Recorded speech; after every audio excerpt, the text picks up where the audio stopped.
سورۃ الانفال کی آیت نمبر 6۔ الحمدللہ وکفی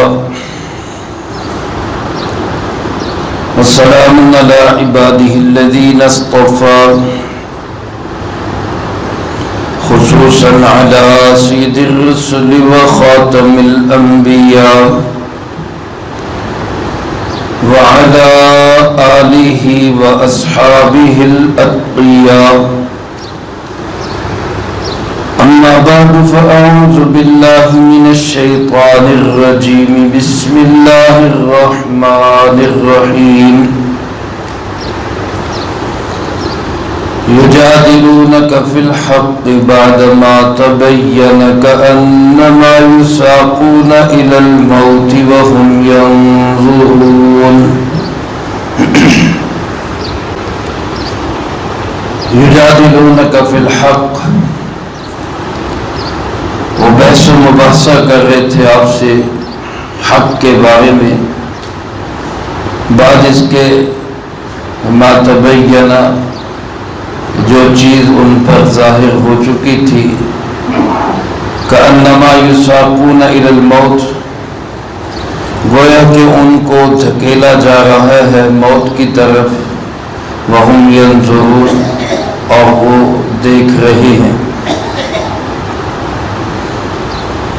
گزشتہ آیت مبارکہ میں اللہ رب العالمین نے پیارے آقا جناب محمد کریم خاتم النبیین صلی اللہ علیہ وآلہ وسلم کو مخاطب کرتے ہوئے فرمایا کہ بدر کے میدان میں ہم نے آپ کو آپ کے گھر سے نکالا اور حق کو حق ثابت کرنے کے لیے نکالا، اگرچہ ایمان والوں کا ایک گروہ اس کو ناپسند کر رہا تھا۔ اسی ایمان والوں کے گروہ کے متعلق فرمایا کہ وہ آپ سے بحث و مباحثہ کر رہے تھے، بعد اس کے کہ ان کے سامنے حق بھی واضح ہو چکا تھا۔ ان کو یہ محسوس ہو رہا تھا کہ جیسے بدر کی طرف لے جایا جانا موت کی طرف لے جایا جانا، اور وہ اپنی آنکھوں سے دیکھ رہے ہیں کہ ہم موت کے منہ میں جا رہے ہیں۔ اس آیات مبارکہ کے بظاہر مفہوم سے یوں لگتا ہے جیسے کچھ صحابہ کرام رضی اللہ تعالی مجمعین بدر میں جانے کے لیے راضی نہیں تھے،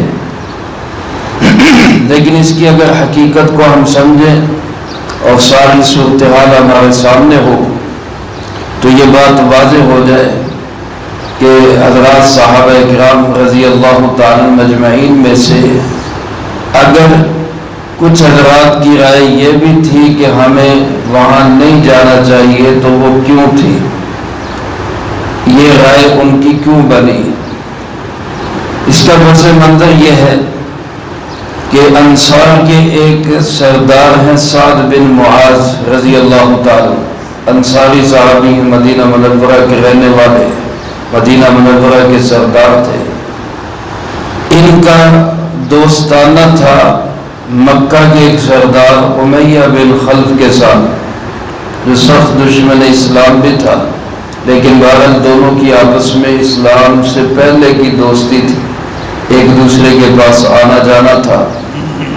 وہ مدینہ منورہ یا ملک شام کی طرف آتا تو وہ مدینہ منورہ میں آ کے ان کے پاس ٹھہرا کرتا تھا، یہ کبھی مکہ مکرمہ جاتے تو یہ اس کے پاس جا کے ٹھہرا کرتے۔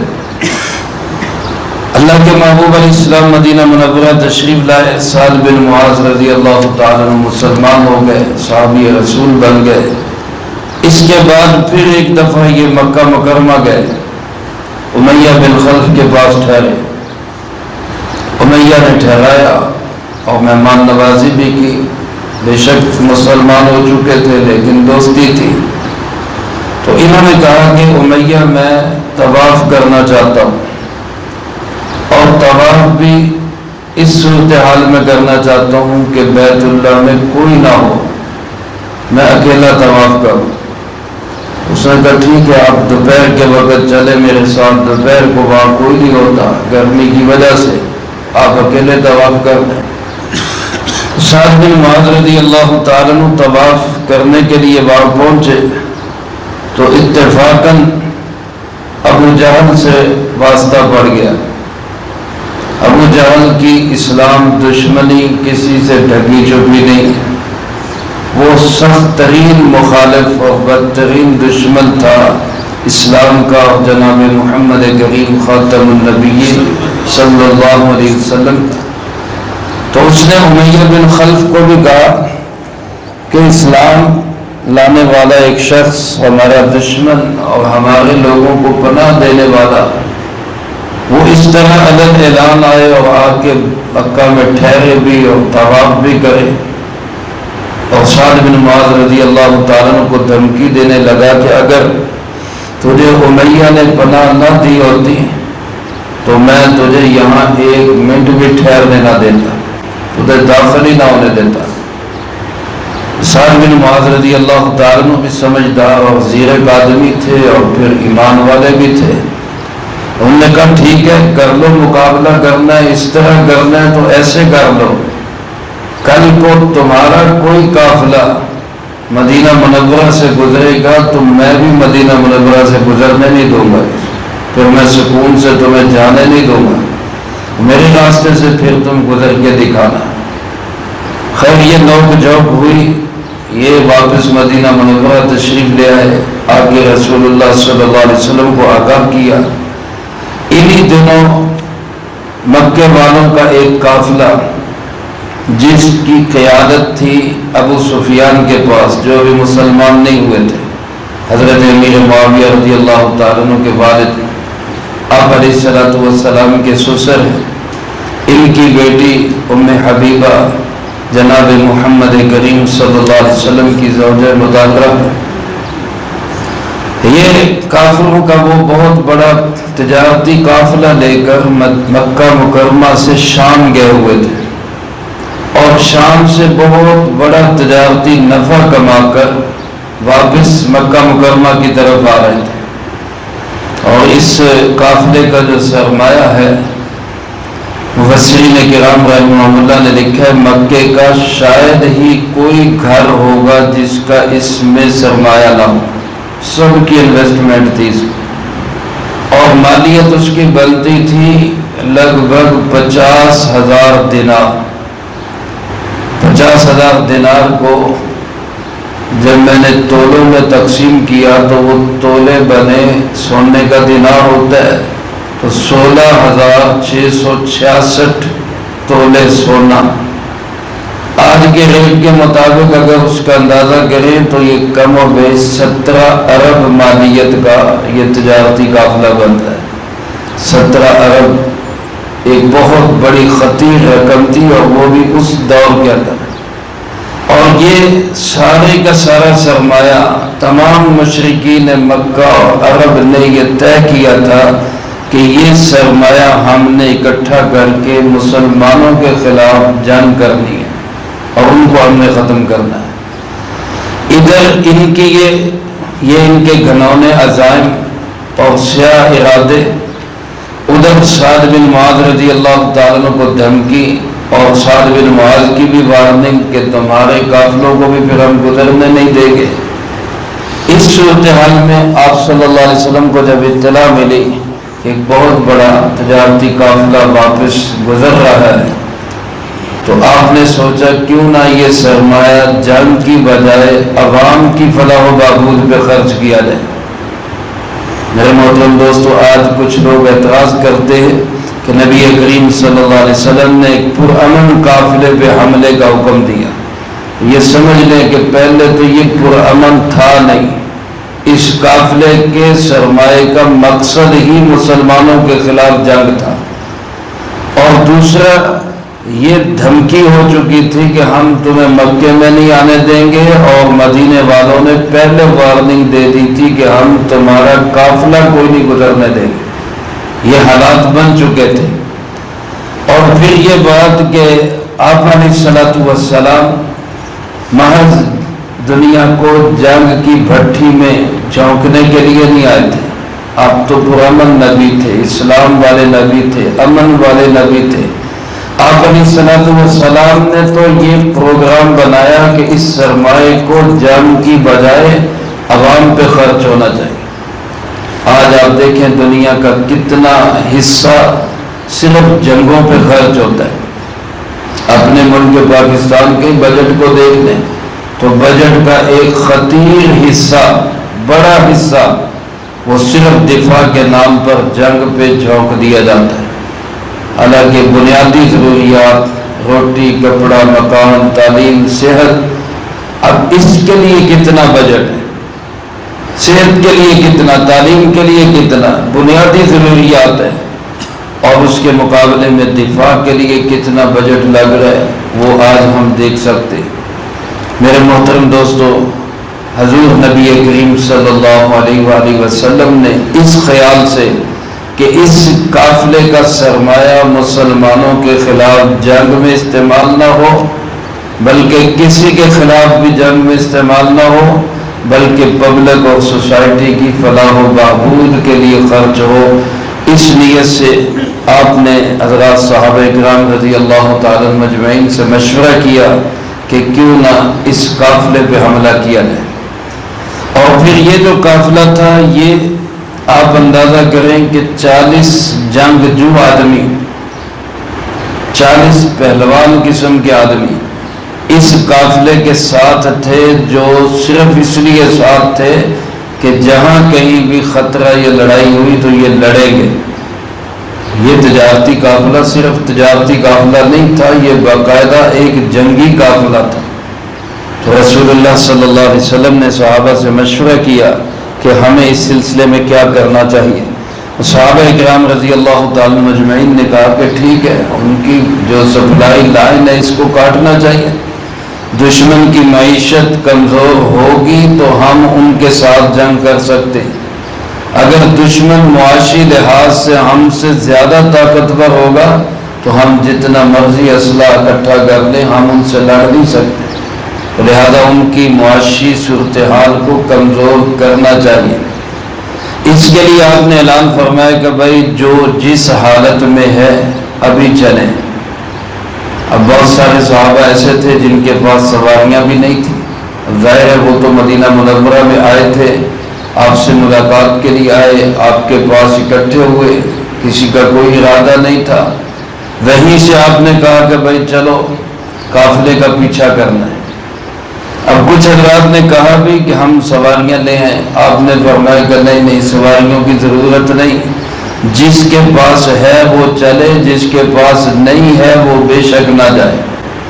یہ بات بھی، یہ پوائنٹ بھی ہمیں ذہن میں رکھنا چاہیے کہ اس قافلے کا تعاقب کرنے کے لیے نکلنا آپ نے لازمی قرار نہیں دیا تھا، بلکہ یہ کہا تھا کہ بھائی جو جانا چاہتا ہے وہ آ جائے، جس کے پاس سواری نہیں ہے یا جو نہیں جانا چاہتا تو کوئی مسئلہ نہیں، یعنی فرض نہیں تھا اس کے لیے نکلنا۔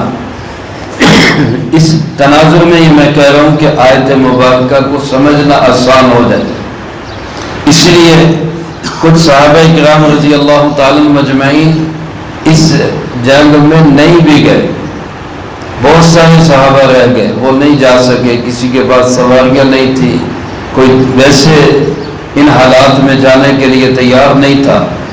لیکن آپ صلی اللہ علیہ وسلم وہاں سے نکلے، 12 رمضان المبارک ہفتے کا دن تھا جب آپ نے سفر شروع کیا۔ کچھ وقت سفر کا جب گزرا، بیر سقیہ نام ایک جگہ تھی، وہاں پہنچ کے آپ صلی اللہ علیہ وسلم نے عمر بن سعصہ رضی اللہ تعالیٰ عنہ سے کہا وہ ذرا گنتی کرو کتنے لوگ ساتھ آئیں، کتنے لوگ آئیں ساتھ۔ انہوں نے گنتی کی تو گنتی کر کے انہوں نے بتایا کہ جی 313 ہے۔ آپ صلی اللہ علیہ وسلم نے اس پہ خوشی کا اظہار کیا کہ یہ وہی تعداد ہے جو اصحاب طالوت کی تعداد تھی۔ قرآن کریم میں طالوت اور جالوت کا واقعہ آتا ہے۔ طالوت نیک آدمی تھے اور جالوت ایک ظالم بادشاہ تھا، اس کے ساتھ ٹکر لینے کے لیے طالوت نکلے تو ان کے ساتھ بھی 313 لوگ تھے، اللہ نے ان کو فتح عطا فرمائی تھی۔ تو آپ نے اس پہ نیک فالی لی اور خوشی کا اظہار کیا کہ یہ 313 فاتح اور غالب بن کے آئیں گے۔ آپ صلی اللہ علیہ وسلم قافلے کے تعاقب میں نکلے۔ ادھر قافلے والوں نے بھی حفاظتی انتظام یہ کیا ہوا تھا کہ اپنے آگے ایک جماعت چھوڑی ہوئی تھی، جس جماعت کا مقصد یہ تھا کہ وہ راستے کی کلیئرنس دے گی۔ آج کل بھی ایسے جب حالات ہوتے ہیں تو پہلے راستہ کلیئر کروایا جاتا ہے کہ دیکھا جائے کہ آگے جانے کا راستہ کلیئر ہے یا نہیں، کوئی خطرہ تو نہیں۔ انہوں نے قافلے والوں کو آگاہ کیا کہ بھائی خطرے کی بو آ گئی ہے، مسلمان حرکت میں ہیں، لگ یوں رہا ہے کہ ہمارے قافلے پہ حملہ ہوگا۔ ابو سفیان نے ایک آدمی کو تیار کیا جس کا نام زمزم تھا، اس کو 2000 دینار دیے، اس کو کہا تیز رفتار اونٹنی پہ بیٹھو اور تیزی سے مکہ مکرمہ پہنچو اور جا کے خطرے کی گھنٹی بجاؤ۔ خطرے کی اور الارمنگ گھنٹی، اس کا طریقہ کار یہ تھا کہ وہ اونٹنی پر کجاوے کو الٹا کر دیتے، جو سیٹ رکھی ہوتی اس کو الٹا کر دیتے، اونٹنی کے کوہان کو چیر دیتے، اس کے نتنوں کو چیر دیتے، خود سوار اپنے کپڑے پھاڑ لیتا اور چیختا ہوا جاتا۔ آج کل ہمارے ہاں جب ایسا کوئی صورتحال ہو تو سائرن بجائے جاتے، سائرن بجتے ہیں پتہ لگتا ہے کوئی خطرہ ہو گیا۔ تو ان کے سائرن یہی تھے کہ یہ کام کیا کرتے جس سے پتہ چلتا کہ یہ جی الارمنگ پیغام ہے، بریکنگ نیوز ہے، سخت حالات ہیں، ایمرجنسی ہے۔ چنانچہ ایک کام تو انہوں نے یہ کیا اور دوسرا کام ابو سفیان نے یہ کیا کہ اپنا راستہ بدل لیا۔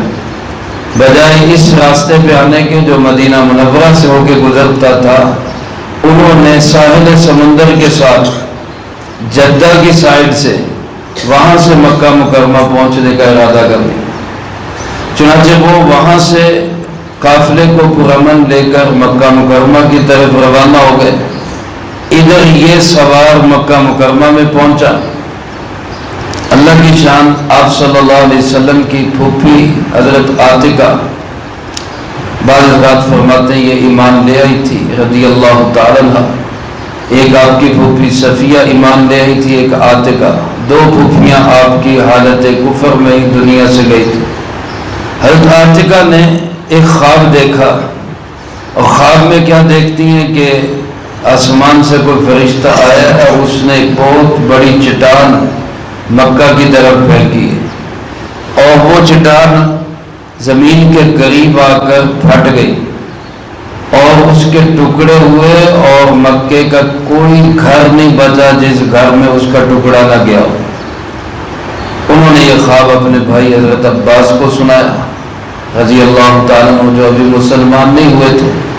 حضرت عباس رضی اللہ تعالیٰ عنہ نے اپنے دوست عتبہ کو سنایا، عتبہ نے اپنے والد ولید کو سنا دیا، ولید نے ابو جہل کو سنا دیا۔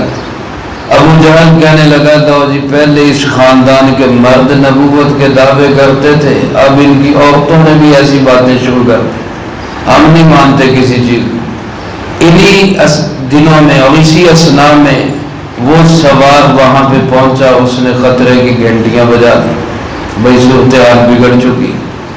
تو ابو جہل نے فوراً اعلان کیا کہ سب کوچ کرے، سب نکلے اور اپنے اس قافلے کی حفاظت کرے۔ سارے تیار شروع ہو گئی، اب کسی کو بھی وہاں پیچھے رہنے کی اجازت نہیں تھی، سب کے لیے حکم تھا کہ سب نکلیں۔ چنانچہ مکہ سے ایک بڑا لشکر جس کی کم و بیش تعداد 1000 سے زیادہ تھی، جن کے پاس اسلحہ، اونٹنیاں، سواریاں، سب کچھ، حتیٰ کہ ناچنے گانے والیاں بھی، کھانے بھی، سب ساتھ لے کر یہ بھی نکلے مدینہ منورہ کی طرف۔ اب اس صورتحال میں آپ صلی اللہ علیہ وسلم کو اطلاع ملی کہ قافلہ تو بچ کے نکل گیا، لیکن ادھر سے اب لشکر آ رہا ہے، تو اب کیا کرنا چاہیے؟ کہ یہ تو مدینہ منورہ سے نکلے تھے تو کوئی لڑائی بڑائی کا ارادہ نہیں تھا، صرف یہی تھا کہ قافلے کو تھوڑا ڈرائیں دھمکائیں گے، جو صورتحال بنے گی دیکھ لیں گے۔ اب مقابلہ پڑ گیا لشکر سے، تو اب کیا کیا جائے؟ اب آپ علیہ السلام نے پھر حضرات صحابہ کرام سے مشورہ کیا، اس میں پھر کیا صورتحال بنی اور کیسے اس آیت مبارکہ میں صحابہ کی عظمت بھی سامنے آئے اور صورتحال بھی سامنے آئے، اس کا تذکرہ انشاءاللہ اگلی فرصت میں ہوگا۔